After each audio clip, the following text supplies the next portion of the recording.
Hey everyone, I'm Ingrid Ahumada. Hello folks, I'm Rick Meekins. Join us for the next half hour on Epiphany Off the Cuff, where we will discuss what's going on in the entrepreneurial community.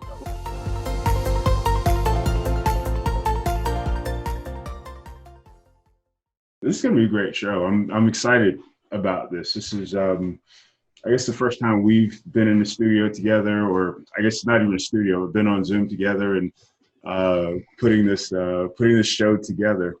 You excited, Ingrid? Yeah, I'm really excited about it. All right, cool. So we'll talk. So what we'll do is we'll talk, I guess, over the next half hour. Okay, and give our audience a little bit of feedback on who we are and why we're doing the show and stuff like that. Sound good? Yeah, sounds perfect. Cool. Do you want to go first?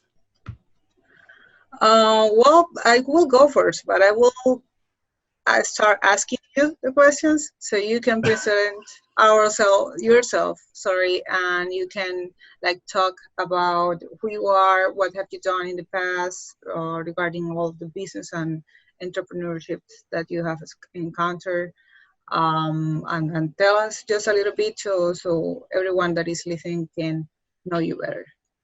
Cool. Wow, you just flipped the script on me, but that's okay.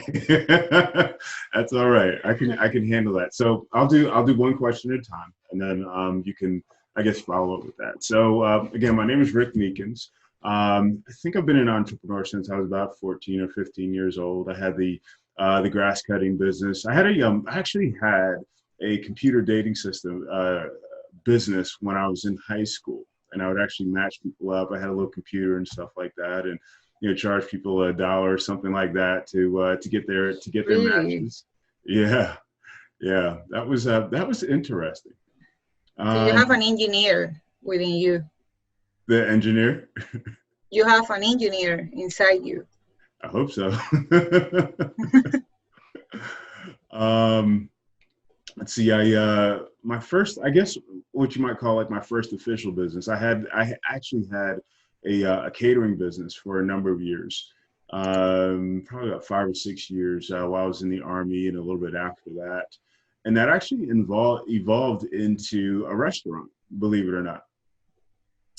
I was up in Allentown, Pennsylvania. It was pretty big. It was probably 20, 30 tables, something like that. And we had a couple of banquet rooms, and, it honestly wasn't my intention, but, I just kept seeing more opportunities to push the boundaries, so to speak. And, just kept growing it. I remember, right before Christmas time, we had, Christmas parties, and then we had offsite catering, and then we had the regular dining room. And I'm sitting here thinking to myself, what was I thinking?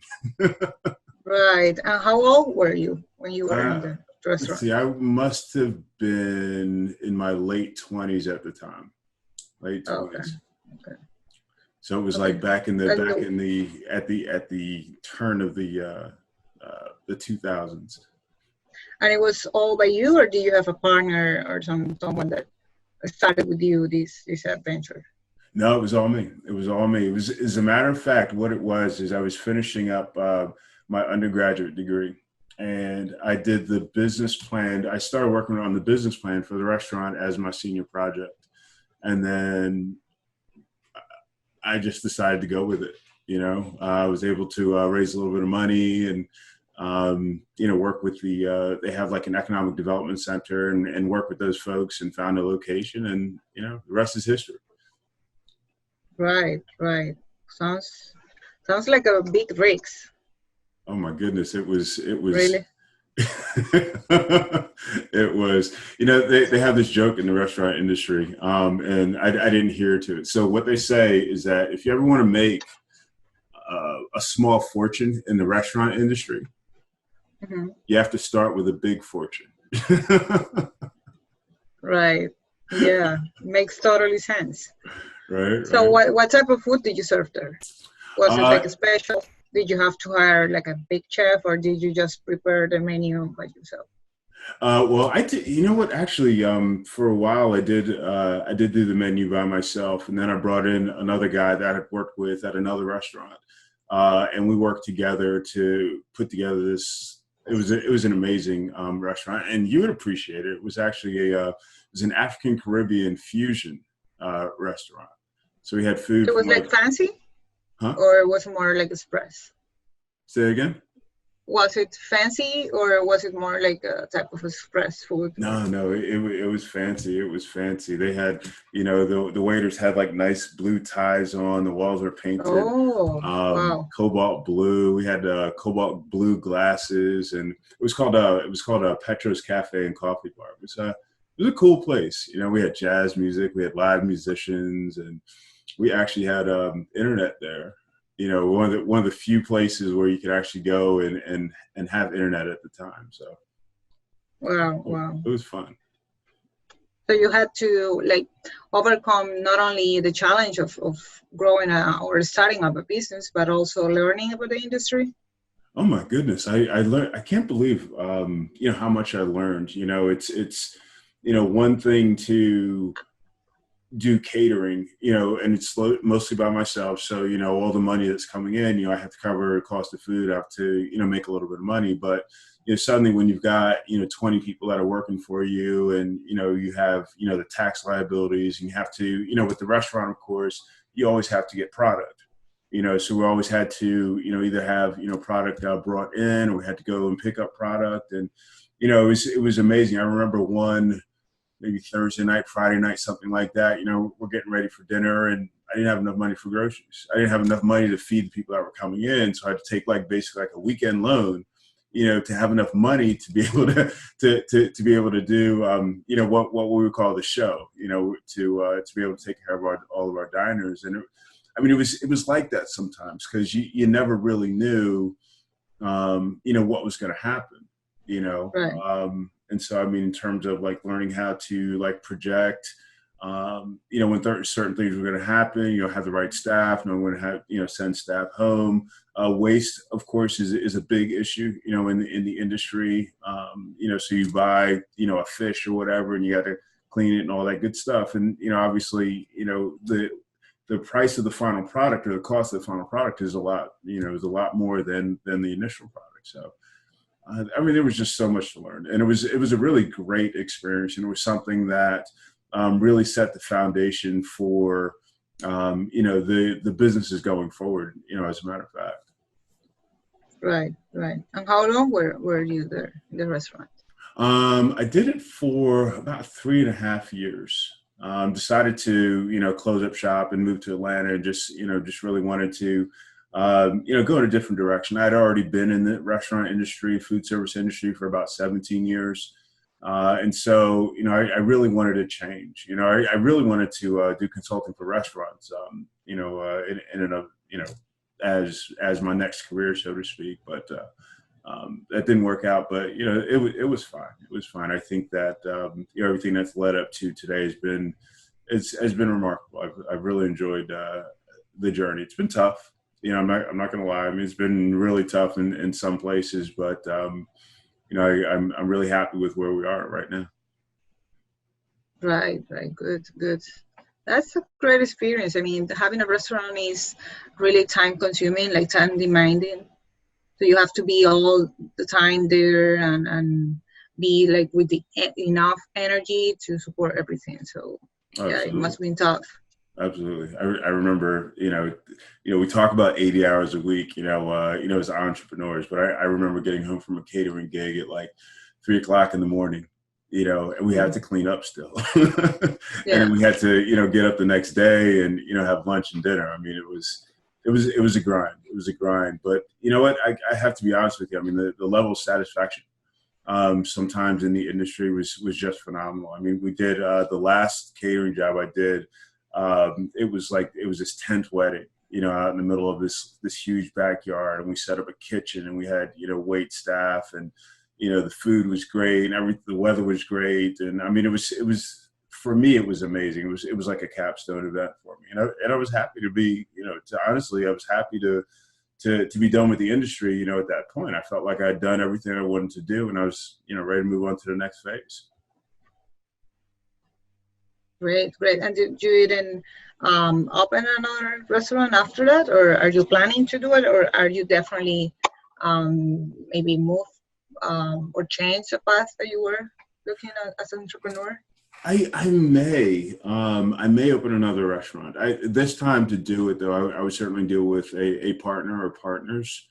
It would definitely not be as large, as the last venture, but yeah, I mean, it's something that it's almost like being an entrepreneur in general. Like it's just something that got into my blood, something that I really enjoy. I mean, I still love, getting into the kitchen. I mean, to see me like, right before Thanksgiving. I mean, I'm just, I'm just happy.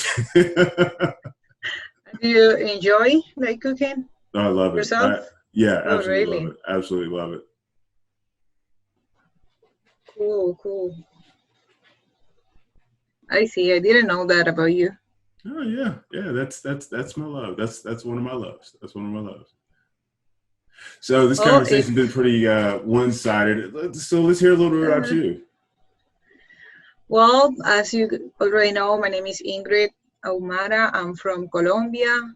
I can say, I must say that I keep still listening from my mom and dad, like stories from when I was a child.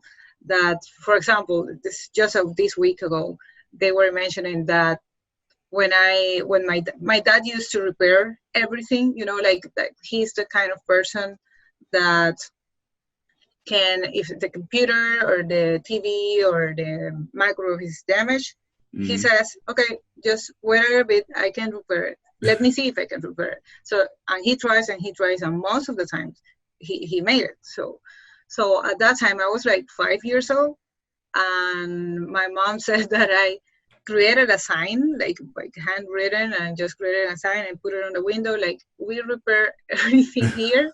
So I was trying to make a business with my dad's skills. So I was like, oh my God, I didn't know that. So I keep hearing a lot of stories. I just feel that I am just an entrepreneur. I can't say that I was born with that set or mindset. Sounds like you were. Sounds like you were swapping bottles. Yeah, I was a type of child that was, selling everything, and just then at school I was like selling the chocolate, like how do you call it? Chocolate pops, like it's that you prepare it and just put it on a stick and you sell it. I was like selling everything at school. Wow. And then at one time I was buying clothes in really cheap area in the south of the city, and then just selling in the north. So I was like always in that type of vibe. You're a hustler. So yeah, I think that's just me. I just started after I graduated school. I started a statistician career, so it was like more like a technical career. So it was like 2 years and a half because I wanted to be a doctor. So my mom didn't have the money enough to pay for that. So they was just trying to keep out the idea from my mind. So they said, okay, let's study. You're gonna study like a short program. You can see how you feel, like how you like it, and then you can start. I mean, if you finish and you already want to study, you already have a skill, and you can work, and you can pay for your school, and we can do it all together. So that sounded like a really good idea. Yeah. So that's what I did. I studied. It was a statistician, professional technicians is like the name.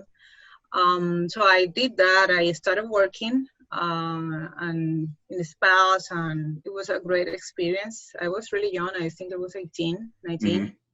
And then I actually changed my mind. I mean, my mom and my dad were right. I didn't want to go through medical because I just thought it was too many years, studying. It was really expensive. Here in Colombia is tough because when you study medicine, you don't get paid. For example, I know that in US, when you're a resident, you get paid for that. Here now, you have to keep paying. So you have to pay like 8 years before you start earning something. Yeah. So I was like, that doesn't make sense. And what I want is just have like my own clinic, my own wellness center. So that was on my mind. So I was like, okay, I don't need to be the doctor. I can be the owner of the clinic.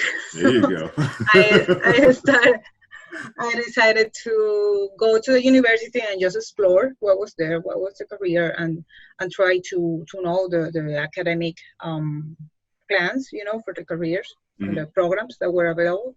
So that's where I found international business program.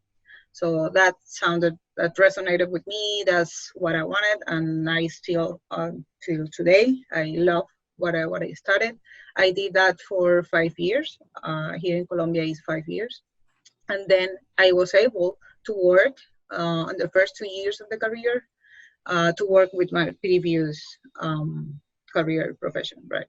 So it was good because I could pay for my university for my studies and have some experience. So even though it was not like a business type of, like administrative or tough or office type of work, it was still work, so you had to learn how to be disciplined, how to be on time, and that type of things that are really worthy. Also, I when I was studying, I knew she was a really business tutor for me, because there was this family friend of my family that they gave me an opportunity, and I started working in an office actually, and I was studying. I think I got the chance to work there for 1 year.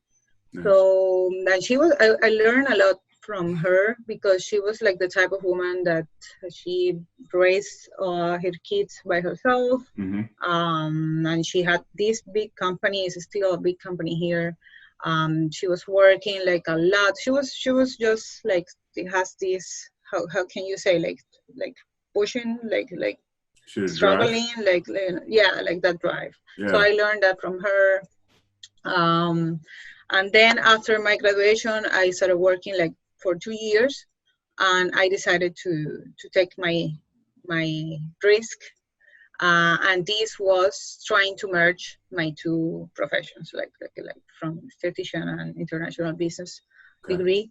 So I went into a wellness center as I wanted. That this sounded like I felt like it was a big risk, but I felt also that I wanted to do it, even though it wouldn't work out. So I did, and that was like 1 year. But we would need to have like 5 episodes to talking about that experience, because it was really tough, and I learned a lot. I learned from, for example, I think that from management, like team management, it was really tough. Because this is a sector here, an industry that there's a lot of informality. I don't know if it's the same in the US, but you have like the estheticians and the hairstylists, and all these type of professions. They tend to be more like independent or autonomous, and not like official employees.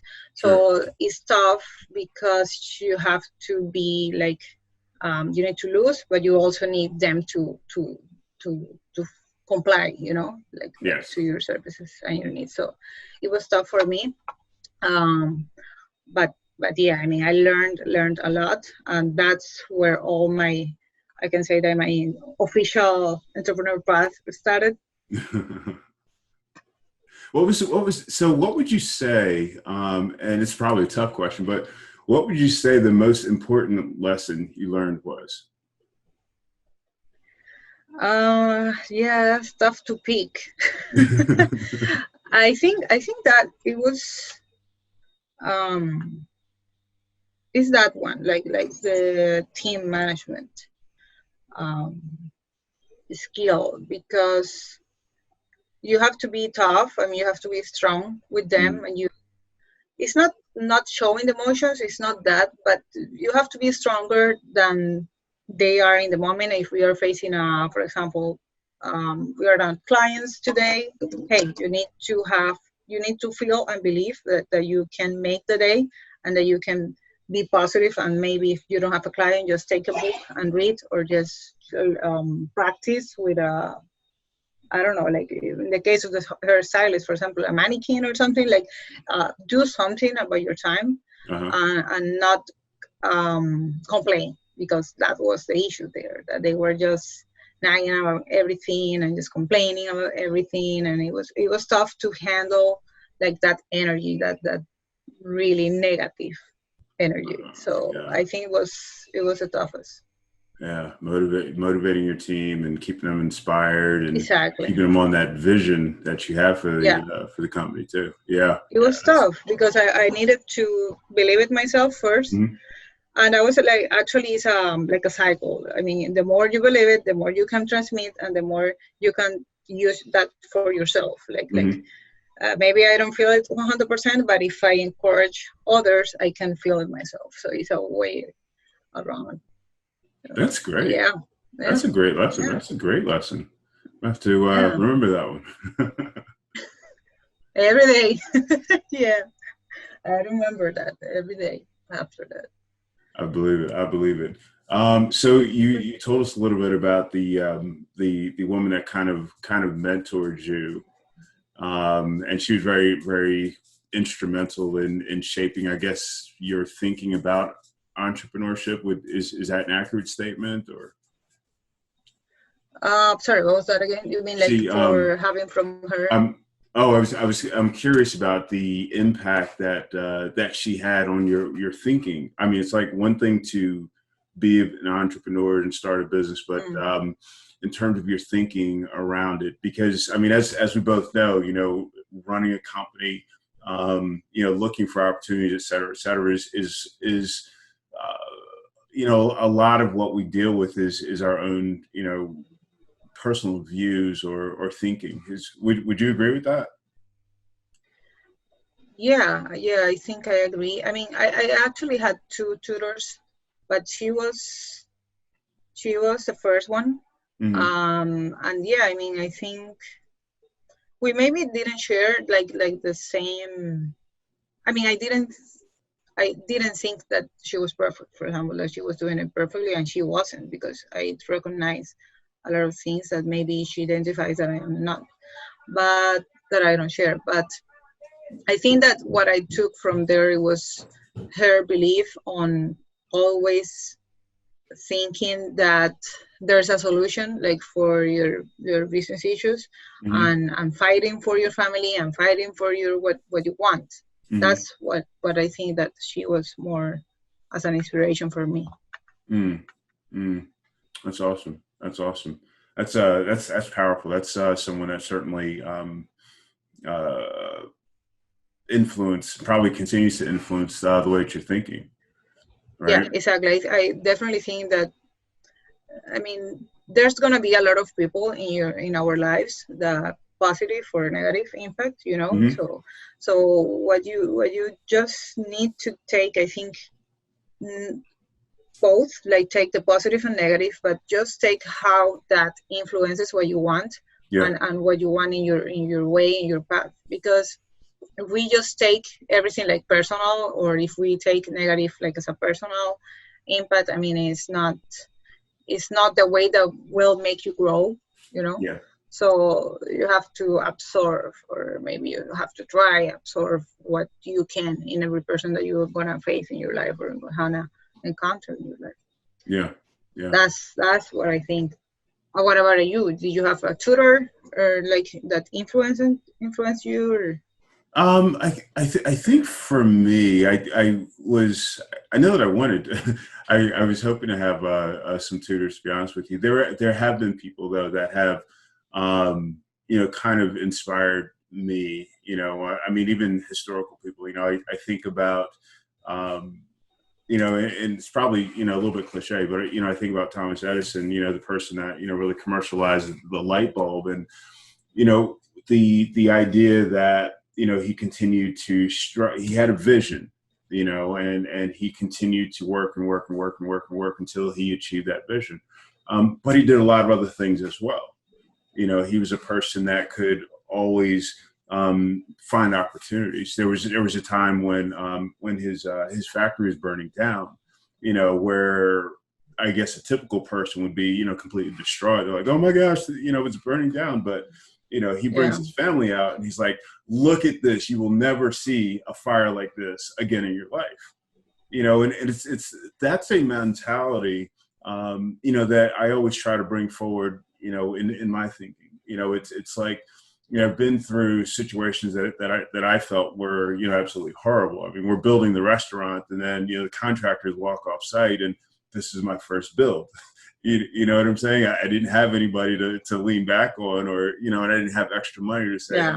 hey, just bring somebody else in, but, by continuing to put one foot in front of the other, while things don't always work out the way I plan, the way that I envisioned, by continuing to move forward, things eventually work out, and I'm not saying they magically work out, but what I'm saying is that, by thinking and processing and making deliberate decisions, about situations, we can continue to, kind of, as you were saying, take in the situation, learn from it, and then press forward.